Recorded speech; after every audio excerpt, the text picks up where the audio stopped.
Breaking news చూస్తున్నాం. తెలంగాణ రాష్ట్రంలో party మారిన ఎమ్మెల్యేల అనర్హత పిటిషన్లపై స్పీకర్ గడ్డం ప్రసాద్ కుమార్ ఛాంబర్లో విచారణ ప్రారంభమైంది. ఇప్పటికే 4 ఎమ్మెల్యేలను విచారించిన స్పీకర్ ఇవాళ మరికొందరిని విచారిస్తున్నారు. ఎమ్మెల్యే గూడెం మహిపాల్ రెడ్డి అడ్వకేట్లను బీఆర్ఎస్ అడ్వకేట్లు క్రాస్ ఎగ్జామినేషన్ చేస్తున్నారు. ఇక ఎమ్మెల్యేల వరుస విచారణల తర్వాత స్పీకర్ ఎమ్మెల్యేల నిర్ణయం తీసుకోనున్నారు.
బ్రేకింగ్ న్యూస్ చూస్తున్నాం. తెలంగాణ రాష్ట్రంలో పార్టీ మారిన ఎమ్మెల్యేల అనర్హత పిటిషన్లపై స్పీకర్ గడ్డం ప్రసాద్ కుమార్ ఛాంబర్లో విచారణ ప్రారంభమైంది. ఇప్పటికే 4 ఎమ్మెల్యేలను విచారించిన స్పీకర్ ఇవాళ మరికొందరిని విచారిస్తున్నారు. ఎమ్మెల్యే గూడెం మహిపాల్ రెడ్డి అడ్వకేట్లను బీఆర్ఎస్ అడ్వకేట్లు క్రాస్ ఎగ్జామినేషన్ చేస్తున్నారు. ఇక ఎమ్మెల్యేల వరుస విచారణల తర్వాత స్పీకర్ ఎమ్మెల్యేల నిర్ణయం తీసుకోనున్నారు. దీనిపై మరింత సమాచారాన్ని మా ప్రతినిధి భవిత లైవ్ ద్వారా అందిస్తారు. భవిత,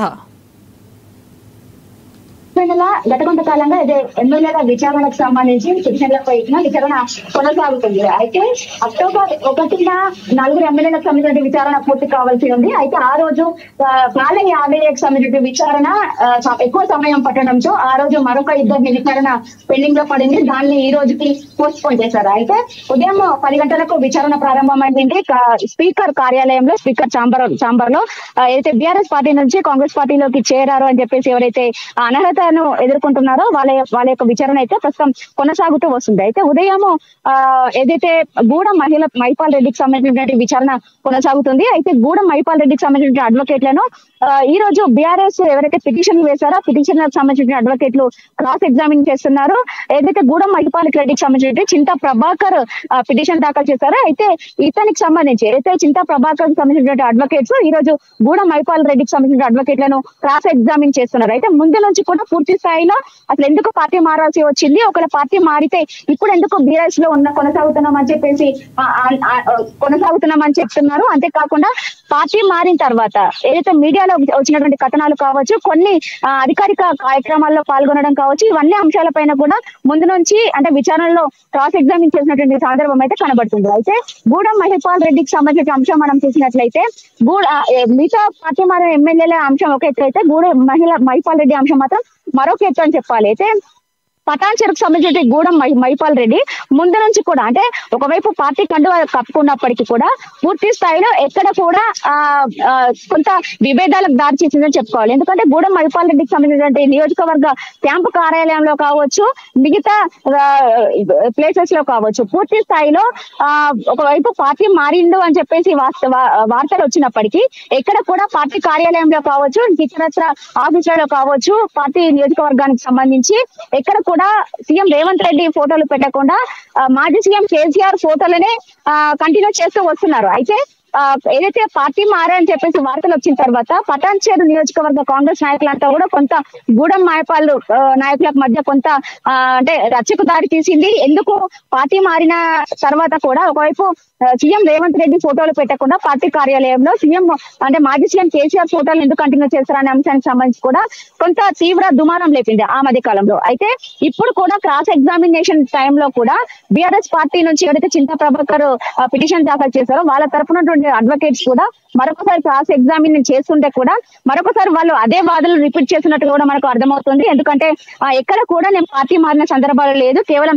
నియోజకవర్గ అభివృద్ధి కోసమే సీఎం ని కలిసానే తప్ప పార్టీ మారలేదని చెప్పేసి కూడా వీళ్ళు వాదిస్తున్నట్టు కూడా మనకు సమాచారం అందుతుంది. ఎందుకంటే గతంలో సీఎం చెప్పారు, ఇప్పుడు కూడా మేము చెప్తున్నాము, బీఆర్ఎస్ పార్టీలోనే కొనసాగుతున్నాము, వాళ్ళ యొక్క కార్యాచరణ అంటే అమలు పరుస్తున్నాము. అంతేకాకుండా అంటే సిఎల్పీకి వెళ్లాల్సినటువంటి ఏదైతే ఎమ్మెల్యే ఫండ్ లో నుంచి అది కూడా పూర్తి స్థాయిలో బీఆర్ఎస్ ఎల్పీకే డిడక్ట్ అవుతుంది అని చెప్పేసి కూడా వాళ్ళు చెప్తున్నట్టు నేపథ్యం కనబడుతుంది. అంతేకాకుండా ఈ అన్ని అంశాలు కూడా అంటే పార్టీ కార్యాలయంలో కూడా సీఎం రేవంత్ రెడ్డి ఫోటో పెట్టలేదు, ఎక్కడ కూడా మాజీ సీఎం కేసీఆర్ ఫోటోనే ఉంది అని చెప్పేసి కూడా వాళ్ళు ప్రస్తావిస్తూ వస్తున్నారు. అయితే పూర్తి స్థాయిలో గూడెం మైపాల్ రెడ్డి విచారణ అయితే భవిత పూర్తిగా మనం చూసుకున్నట్టయితే ఇప్పుడు ఎమ్మెల్యేల అనర్హత పిటిషన్ పై ఇటు స్పీకర్ ఎప్పుడు నిర్ణయం తీసుకునే అవకాశం ఉంది? ఈ విచారణ తర్వాత ఆయన స్పష్టమైన నిర్ణయం ప్రకటించే అవకాశం ఉందంటారా స్పీకర్?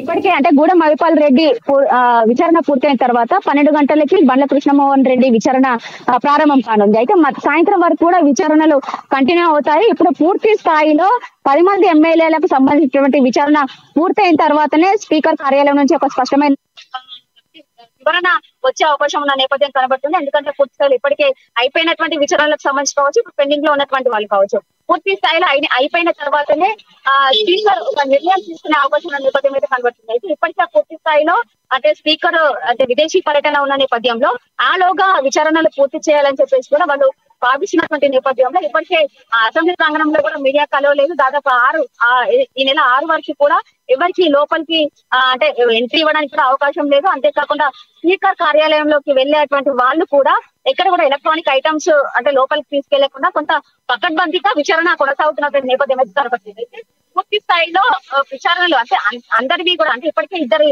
ఎమ్మెల్యేల యొక్క విచారణ పెండింగ్ లో ఉంది. ఎందుకంటే వాళ్ళు ఇప్పటికి కూడా వివరణ ఇవ్వాల్సిన నేపథ్యం కనబడుతుంది. అంటే పూర్తి స్థాయిలో 10 మంది ఉన్నప్పుడు ఏదైతే దానం నాగేందర్ హైదరాబాద్ ఎమ్మెల్యే దానం నాగేందర్ కావచ్చు, ఇంకా కడియం శ్రీహరి కావచ్చు, వీళ్ళిద్దరి పైన కూడా ఖచ్చితంగా ఉప ఎన్నికలకే రెడీ అన్నట్టుగా కూడా కొంచెం వాళ్ళు చెప్తున్నట్టు నేపథ్యం కనబడుతుంది. ఎందుకంటే హైదరాబాద్ ఎమ్మెల్యే దానం నాగేందర్ పార్టీ మారిన తర్వాత కాంగ్రెస్ పార్టీ బీఫామ్ నుంచి ఎంపీ ఎన్నికల లోక్సభకి పోటీ చేసినట్టు నేపథ్యం ఉన్నది. కాబట్టి వాళ్ళు పార్టీ మారలేదని చెప్పడానికి అవకాశం లేదు. అంతేకాకుండా కడియం శ్రీహరి కూడా కొన్ని అంశాలను లేవనెత్తుకోవచ్చారు. ఏదైతే కవిత లిక్కర్ స్కామ్ చేసిన తర్వాతనే కొంత నేను ఇబ్బందులకు గురైన తర్వాత నా పార్టీలో ఉండదలుచుకోలేని చెప్పేసి పార్టీ మారాల్సి వచ్చింది అని చెప్పేసి కూడా వాళ్ళు చెప్పడం నేపథ్యం తర్వాత మిగతా పక్కన పెడితే మిగతా 8 మంది ఎమ్మెల్యేల విచారణ పూర్తయిన తర్వాతనే స్పీకర్ ఒక స్పష్టమైన ప్రకటన చేసే అవకాశం అయితే కనబడుతుంది. Right Bhavitha, thank you.